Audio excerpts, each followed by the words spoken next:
You are listening to Historyman, where we walk in the footsteps of heroes and proclaim freedom reigns. On today's episode, we're back with Dunaway, Dr. Trey Dunaway. We're going to talk about infectious diseases during the Revolutionary War, specifically smallpox. Trey, welcome. Thank you, Eric. Happy to be here today. Trey, we were talking prior to this episode about some of the current events that are going on in the world.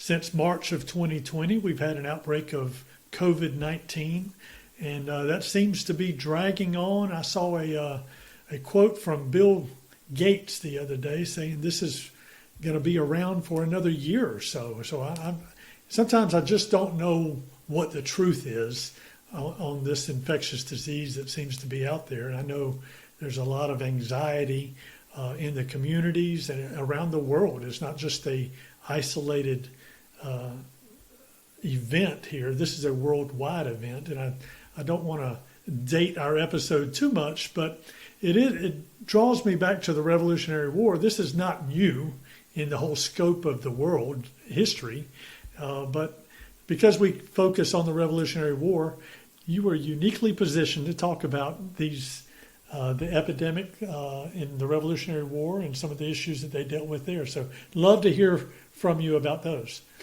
Well, Eric, it's interesting because as a pandemic, the world is not used to pandemics in the last number of decades.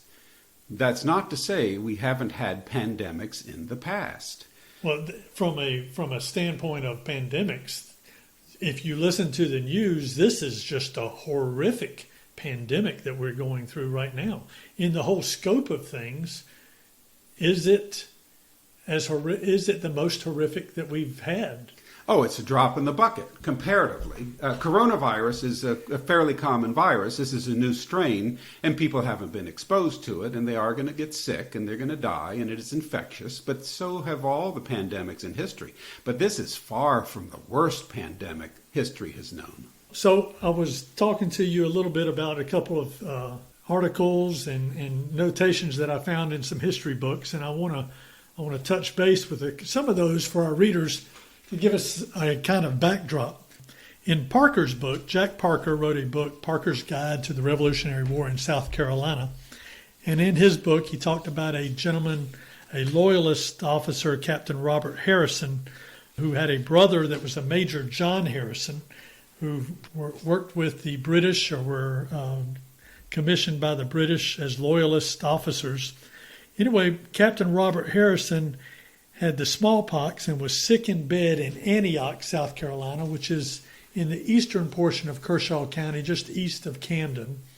And a Patriot scouting party learned the location of the house where he was recovering, and they broke in and killed him while he was in bed recovering from the smallpox. So in today's parlance, that would be counted as a smallpox death. It's as if you had COVID and you got run over by a truck, that does count as a COVID death. So that would actually count as if we use the same standards we're using today in the 18th century, that would clearly count as a smallpox death. Well, tell us a little bit about how smallpox differs from the other infectious diseases that we see throughout the world.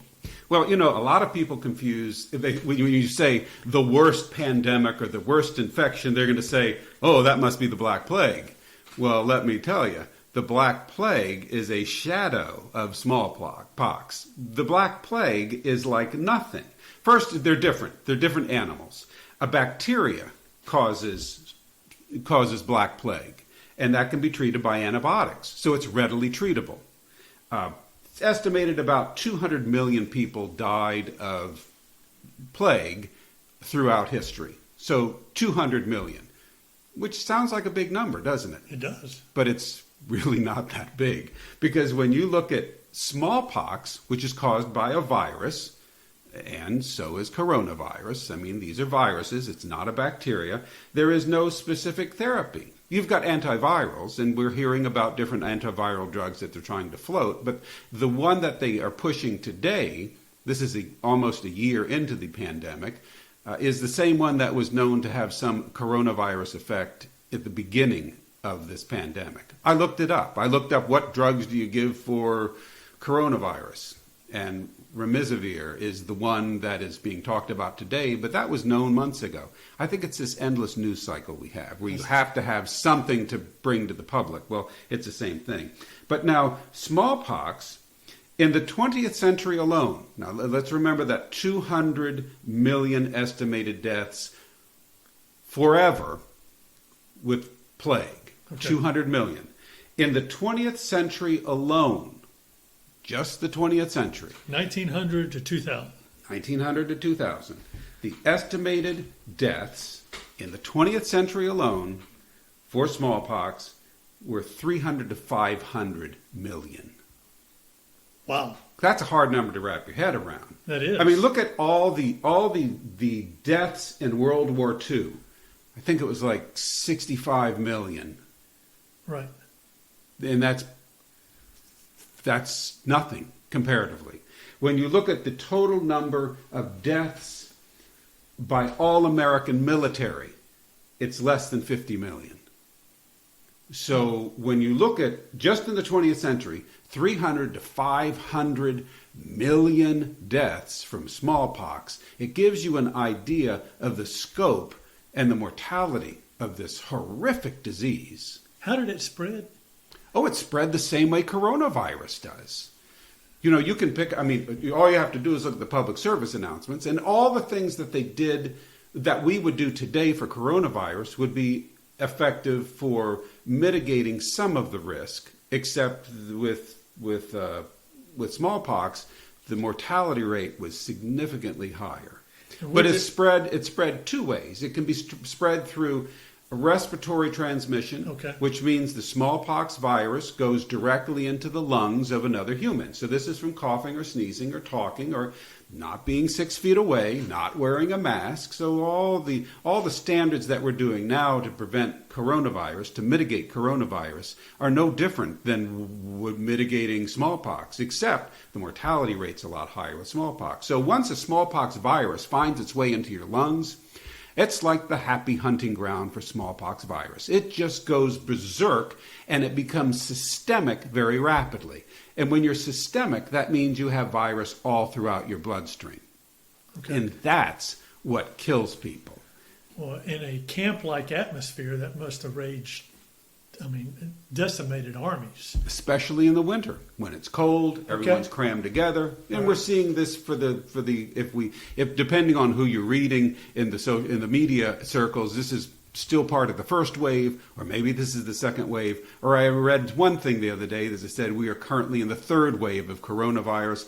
Coronavirus doesn't know it's in a wave; it just knows they're human hosts, and it enjoys hanging around with them. So if you put people indoors in a closed space, and they're breathing the same air as other people that are infected, you're going to spread viral disease. I know we're talking about the Revolutionary War, but if we talk about COVID right now, all the deaths that happen in the care homes, they're all sequestered inside the homes. Is that part of the issue there? And it's going to spread from one person to another. Okay. That's just the nature of a virally transmitted disease. You can also pick it up on your hands. If you have an opening, the reason the lungs are so good for smallpox is because it gains rapid access to the inside of our bodies. So if you have a break in your skin, you could certainly get smallpox or COVID from that. Mm-hmm. If you rub your eye with an infected finger, you could get COVID from that. But if you just put COVID on, or smallpox, on your skin, and it doesn't get past the barrier of the skin, and you wash your hands, you will not get infected from that anymore. Okay. Which again, when you go to the fundamentals of COVID mitigation, separation, social distancing, wear a mask, wash your hands often, don't hang around indoors any longer than you have to be. Those would be effective for smallpox then as it is for COVID today. You were just talking about smallpox in the 20th century. Obviously, we're talking about the Revolutionary War here. Smallpox has been around longer than that, right? You had European armies developing smallpox on their battlefields long before the Revolutionary War came along.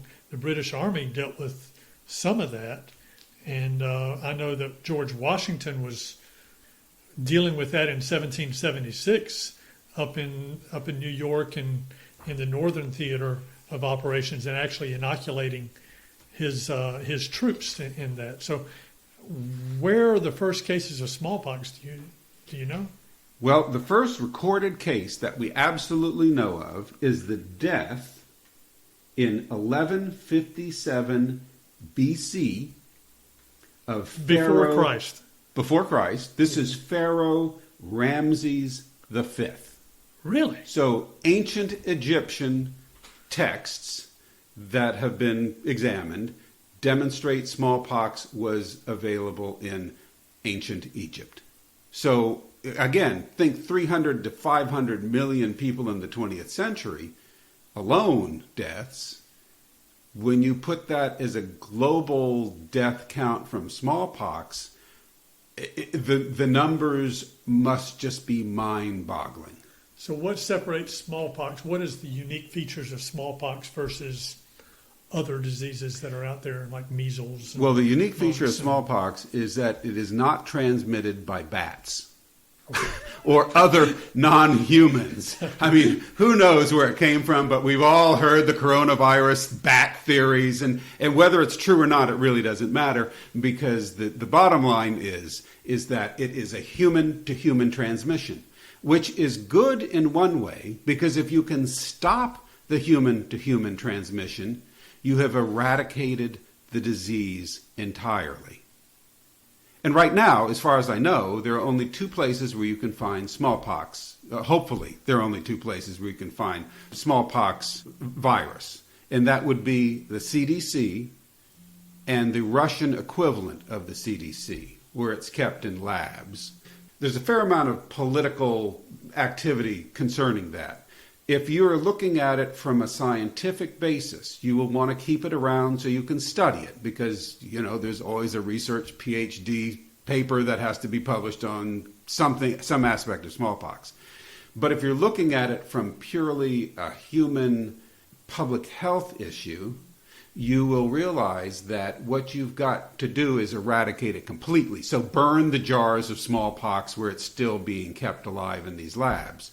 And that way, it cannot escape. There's going to be no leak. This has happened. There have been outbreaks of smallpox directly from the laboratory in the past. And that would totally eradicate it from the face of the planet. That would be my vote. I'd say we've had, let's see, this is 2000. We know the Pharaoh had it 1,000 years BC. That gave us 3,000 years to hang out with the smallpox virus, and I think that's long enough. I think whatever scientific studies can be done on smallpox, which is not a current factor in disease, I think it's time to put that one to bed and say, let's study coronavirus for at least 5 years and figure out how to mitigate that and destroy it. But that's the story of smallpox. Bigger than plague, bigger than just about anything. When you look at the people that died of smallpox, well, just look at the people that died a day of coronavirus. They're important people because they have to meet with other important people.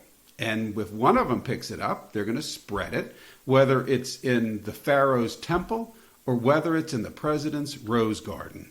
You are going to have transmission of viral disease if you put people shoulder to shoulder, face to face, especially inside, breathing the same air, touching the same surfaces, rubbing their eyes, coughing, laughing, having fun with other people that are not social distanced. That's a real problem. In our next episode, we're going to talk about how that problem showed itself in the Revolutionary War. So thank you very much. Thank you. My pleasure to be here, Eric.